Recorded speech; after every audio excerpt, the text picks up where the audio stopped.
Hi everybody, it's Don and I hope you're having a fantastic day. Well, have you guessed where I am yet?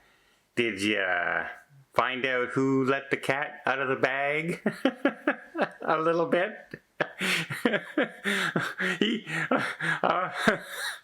Oh, I can't say it today yet. I'll say it on tomorrow's video, but I just watched I read an article, and it was going over the 15 cruise lines that people say they will never set sail on. Never set sail on these cruise lines.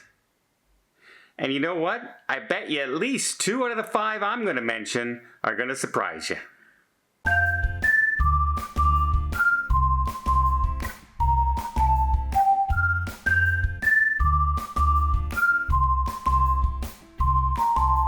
So first off, let's eliminate some right off the bat. While I'm reading all these comments and I'm looking at them, I'm going to get rid of any the comments kind of thing that focused on an individual bad experience.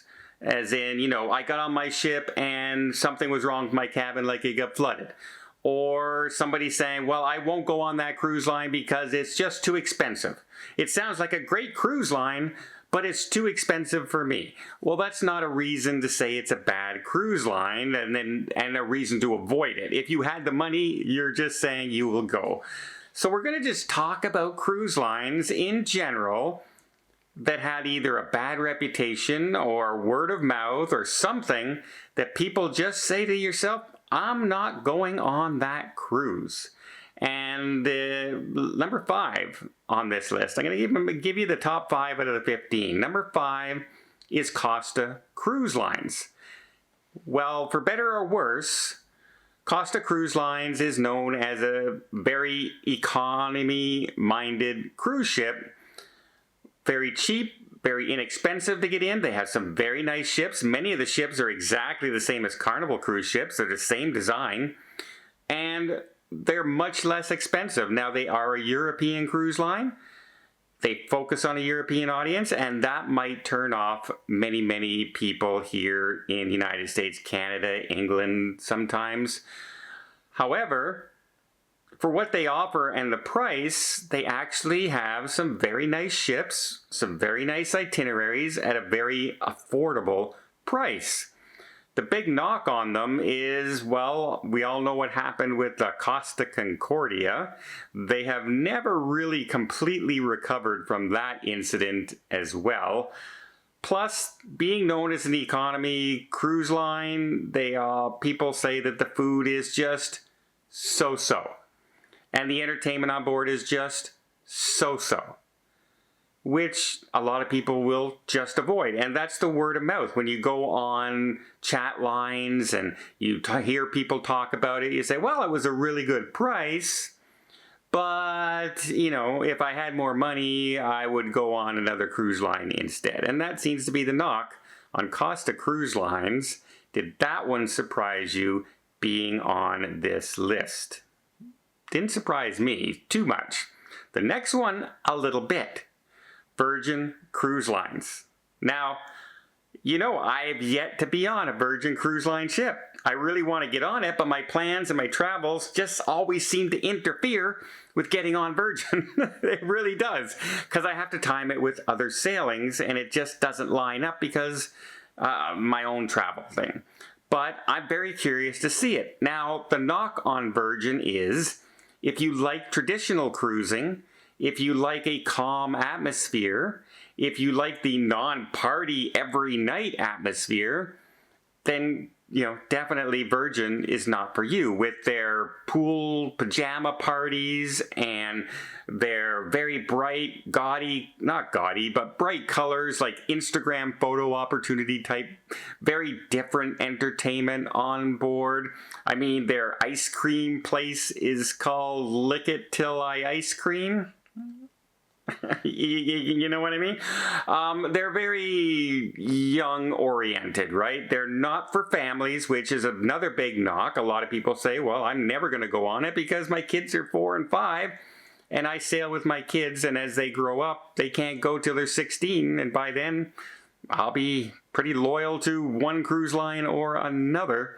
So that gets Virgin out of there. Now, they all say the ships look beautiful. The food, I hear, is really tremendous on board. But it's the vibe that some traditional or older people just don't want to get in. But it does seem to be attracting new cruisers and younger adults with no children. So I think they have the market they're going for. However, some people say they will never go on a Virgin ship, and for those reasons. I won't say I'll never get on. I'm trying to get on. I don't have a reason not to get on. I don't have young kids anymore. But, yeah, some people just say, nope, it's not for me. Next might be really a big surprise, Royal Caribbean. One of the busiest cruise lines out there right now with their mega ship. They just launched the Icon. They just launched the Utopia of the Seas. They are the big cruise line. We have the biggest ships in the world. All of the biggest ships in the world, in fact. But people are just saying that's the knock.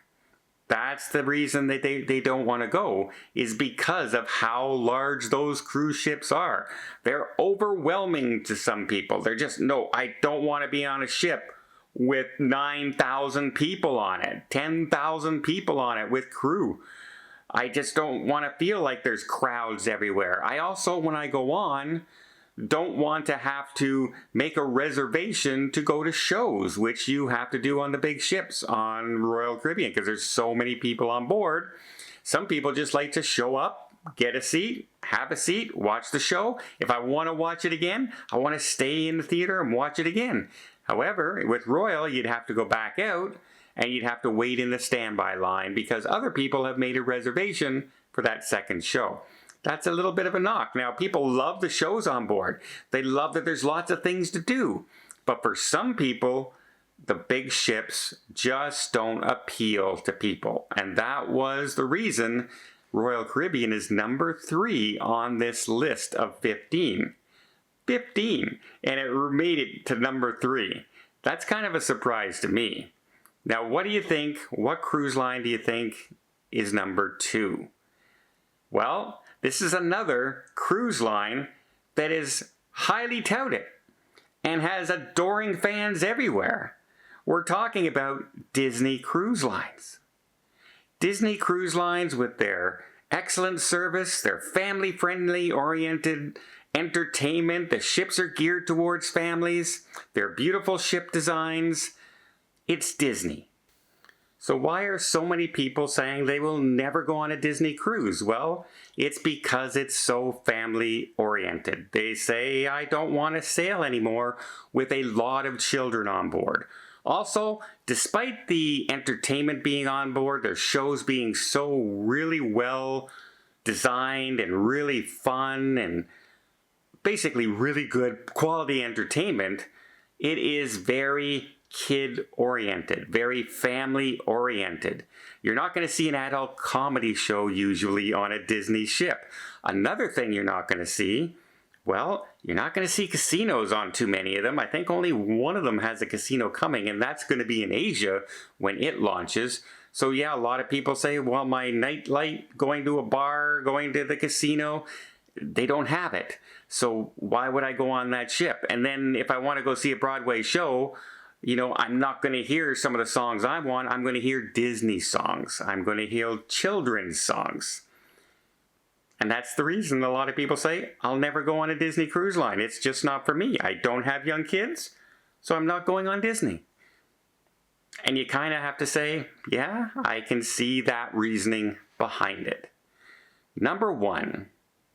Out of all the cruise lines out there, number 1 that people say they will never sail on. Have you guessed what it is yet? Have you? Try and leave a comment down below before I tell you. I'm going to give you 5 seconds here to enter that comment in because it's really kind of an odd situation as far as I'm concerned. Are you ready? Number 1 cruise line that everyone says that the majority of people say that they will never sail on? Carnival Cruise Line. who is the #1 cruise line in the world.